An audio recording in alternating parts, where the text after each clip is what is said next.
జూబ్లీహిల్స్ నుంచి బీఆర్ఎస్ జైత్య యాత్ర మళ్లీ ప్రారంభం కావాలని కార్యకర్తలకు పిలుపునిచ్చారు ఆ party working president KTR. Telangana భవన్లో జూబ్లీహిల్స్ కార్యకర్తల సమావేశం నిర్వహించారు. ఈ కార్యక్రమంలో మాజీ మంత్రి గంగుల కమలాకర్, దివంగత ఎమ్మెల్యే మాగంటి గోపీనాథ్ సతీమణి సునీత పాల్గొన్నారు. సీఎం సోదరుడు చెరువులో ఇల్లు కట్టినా హైడ్రా వెళ్లదని, కానీ పేదల బస్తీలకు వెళ్లి ఇల్లు కూలగొడతారని విమర్శించారు కేటీఆర్. హైడ్రా పేరు చెప్పి భయపెట్టుకుంటా బిల్డర్ల దగ్గర పైసలు గుంజుడే గుంజుడు. ఏ బిల్డర్ ఆడ దొరుకుతాడా, నీ ఇల్లు కొడతాం, నీ బిల్డింగ్ కొడతాం అని బెదిరించుడు, పైసలు గుంజుడు, అడ్డమైన పైసలు సంపాదించుడు. వాళ్ళు ఏమనుకుంటారు కాంగ్రెస్ వాళ్ళు, పైసలు వారేద్దాం, అంత జూబ్లీహిల్స్ అంటే పేరుకు జూబ్లీహిల్స్ కానీ అంత గరీబోళ్ళే ఉన్నారు, ఓటుకు 5,000 వంచుదాం, ఏముంది ఓటుకు 5,000 వంచితే గెలవమా అని టెంపర్ వాళ్ళు. పనులు మంచి పనులు చేసింది అయితే ఏం లేదు, చెడగొట్టే పనులు గలీజ్ పనులు తప్ప ఒక్క మంచి పని జరిగిందా 22 నెలల్లో? ఆడపిల్లలకు చెప్పారు, మీకు మాట ఇచ్చారు, నెలకు 2,500 ఇస్తామని చెప్పారు. పడ్డాయి ఎవరికన్నా?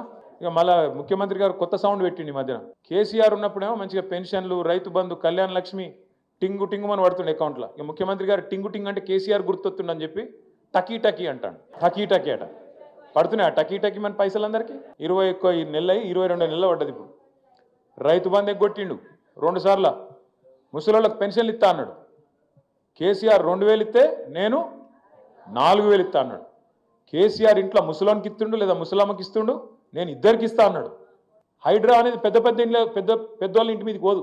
రేవంత్ రెడ్డి అన్నగాడు ఇక్కడనే ఉంటాడు, తిరుపతి రెడ్డి అని. దుర్గం చెరువు పక్కకు నీళ్ళల్లో కట్టిండి ఇల్లు, FTLలో. ఆడికి మాత్రం పోదు హైడ్రా. ఎందుకు? ముఖ్యమంత్రి అన్న కదా, పోతే ఉద్యోగం పోతుంది కదా, ఆడికి పోదు. ఆడికి పోతుంది, రేమత్ నగర్ పోతుంది, బోరబండ పోతుంది, యూసఫ్గూడ పోతుంది, షేక్పేట పోతుంది, ఎర్రగడ్డ పోతుంది. మీ దగ్గర ఉండే బస్తీలకు మాత్రం బరాబర్ వస్తుంది. కులగొడితే పేదవాడిని అడిగేటోడేవాడు? గోపన్న లేడు కదా. గోపన్న ఉంటే బరాబర్ వచ్చి అడ్డం నిలబడుతుండే. గోపన్న లేడు కదా, ఇక అడిగేటోడు ఎవడున్నాడు? మేము చూసుకుంటాం, జూబ్లీహిల్స్ దున్ని పారేస్తాం అనే దాంతో పైసలు కొడతాం, అవసరమైతే ఆఖరికి ఓటుకింత కొడితే గరీబ్ గాలు మాకే అయిపోతే ఎవరికెత్తారు అనే ధైర్యము ఇలా కాంగ్రెస్ వాళ్ళు ఆ ధీమాతో ఉన్నారు. నేను మీ అందరినీ మనస్ఫూర్తిగా కోరుతా ఉన్నాను, దయచేసి ఒక్కొక్క ఓటు కీలకం. మనందరం పర్సనల్గా ఒక యుద్ధంలాగా కొట్లాడితేనే మనకు రిజల్ట్ వస్తుంది.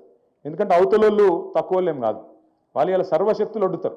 అధికారంలో ఉన్నారు, అడ్డగోలు పైసలు ఉన్నాయి, బెదిరిస్తారు. మీరు ఓటేయకపోతే సంక్షేమ పథకాలు బంద్ అవుతాయి అంటారు. మీరు ఓటేయకపోతే మీకు ఇల్లు రానియమంటారు, నీ ఇల్లు కూడా కొడతామంటారు. రకరకాలుగా బెదిరిస్తారు. మాట్లాడేది మాట్లాడాలి, చేసేది చేయాలి. ఎందుకంటే ఆ లోపల పోయినాక ఓటు వచ్చేది ఎవరికి తెలియదు, బ్రహ్మదేవునికి కూడా తెలియదు. కంపల్సరీ మనం ఏం చేయాలంటే మూతోడ్ జవాబు ఎక్కడియాలి, ఆ బటన్ ఒత్తి కారు రైమని ఉరుకుతుంటే మెజారిటీ గోపన్నకు 16,000 వస్తాయి. ఈసారి మనకు 32,000 దాటితేనే బ్రహ్మాండంగా మనం గెలిచినట్లు లెక్క.